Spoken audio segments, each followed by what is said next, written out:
आसमा साहिबा, फैज़ हमीद के बाद मजीद गिरफ्तारियां क्या मुतवक्के हैं? नून लीग बड़ी पुरुमीद दिखाई दे रही है। इस सिचुएशन में मैंने लास्ट टाइम भी कहा था ना, विक्टिम्स वेरी होते रहे हैं, तो वो भी there were one of the victims.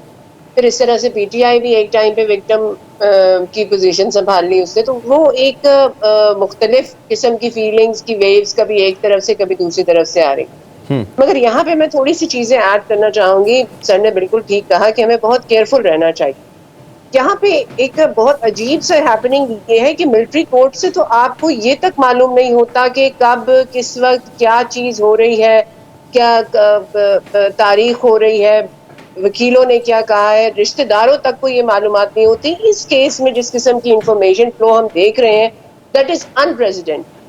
और फिर वो इंफॉर्मेशन फ्लो आपके मीडिया के पास और सोशल मीडिया के पास है, और एक पैरेलल ट्रायल आपका सोशल मीडिया और मीडिया में चल रहा है। इससे खुद को रिस्ट्रेन करना चाहिए, क्योंकि देखिए जो कुछ भी है, एक बहुत ही स्टीम ऑर्गेनाइजेशन को उन्होंने हेड किया है, दो बहुत ही क्रिटिकल ओहदों पे वो रहे हैं। ये सिर्फ पाकिस्तान की इंटरनल पॉलिटिक्स नहीं, पाकिस्तान की बेसिकली हर चीज को अमराला करती है आपकी आईएसआई।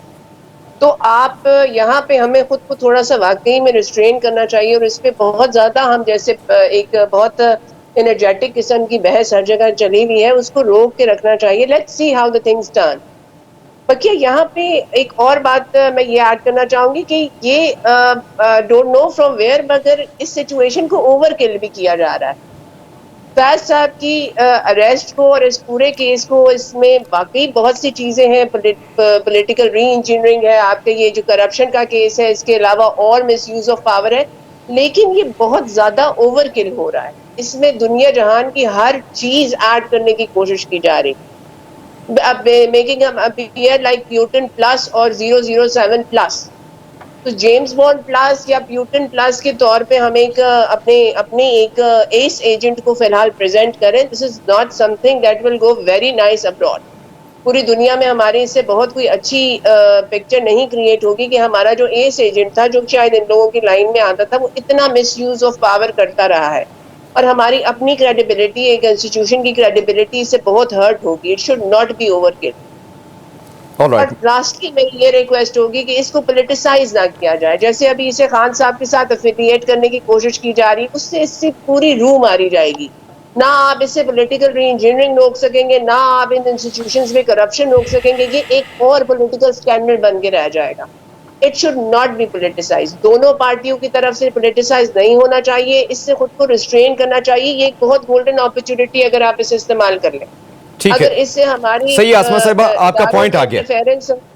मुबशर साहब, सर आप क्या समझते हैं कि नून लीग फायदा उठा रही है या फिर अपना बयानिया तश्कील देने की कोशिश कर रही है फैज़ हमीद की गिरफ्तारी के बाद? सबसे पहली बात तो मैं ये अर्ज़ करूं कि मीडिया ट्रायल और अकाउंटेबिलिटी में बड़ा थिन हेयरलाइन डिफरेंस होता है। मैं बिल्कुल इत्तेफाक करता हूं कि हमें जो है मीडिया ट्रायल नहीं करना चाहिए, और जो अकाउंटेबिलिटी की बात है वो करनी चाहिए, लेकिन वही बात कि अकाउंटेबिलिटी आप वेरीफाइड फैक्ट्स के साथ करते हैं, और जब तक आपके पास वेरीफाइड फैक्ट्स नहीं आते तब तक हमें लबकुशाई से गुरेज करना चाहिए। लेकिन हैविंग सेड दैट, मैं बिल्कुल आसमा वदूद साहबा की इस बात से इत्तफाक करता हूँ कि he is an ex spy master.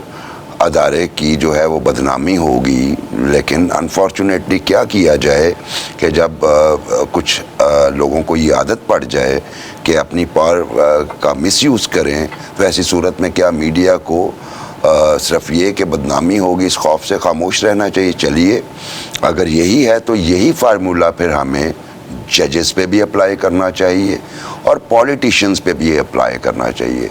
जब हम प्रेसिडेंट ऑफ पाकिस्तान का मीडिया ट्रायल करते हैं, जो कि इन्हीं अफवाज का सुप्रीम कमांडर भी होता है बाय कॉन्स्टिट्यूशन, तब भी हमें ये बात मद्देनज़र रखनी चाहिए।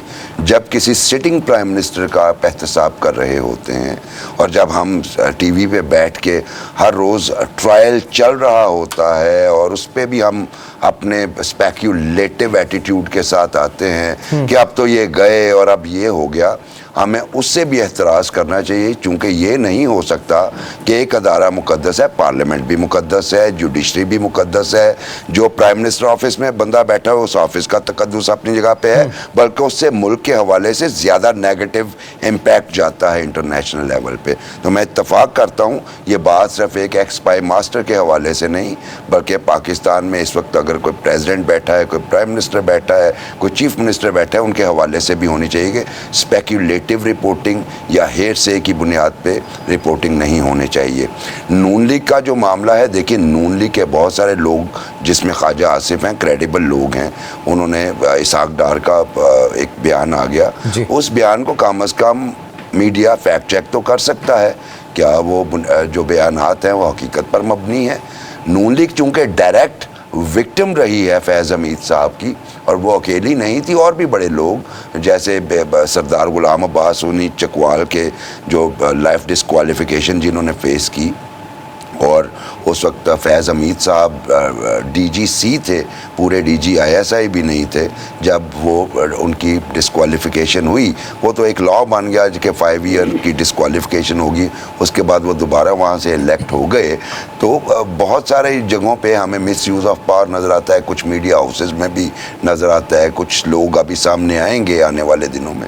ये स्पेकुलेशन नहीं है, ये इंफॉर्मेशन है based on talk to various qualified sources के कुछ ऐसे लोग भी हैं जो विक्टिम रहे हैं। जिस तरह ये टॉप सिटी वाले मुइज़ को कहा गया था कि एक ख़ास जगह पे चैनल में इन्वेस्ट कीजिए, इस तरह और बहुत सारे लोग हैं।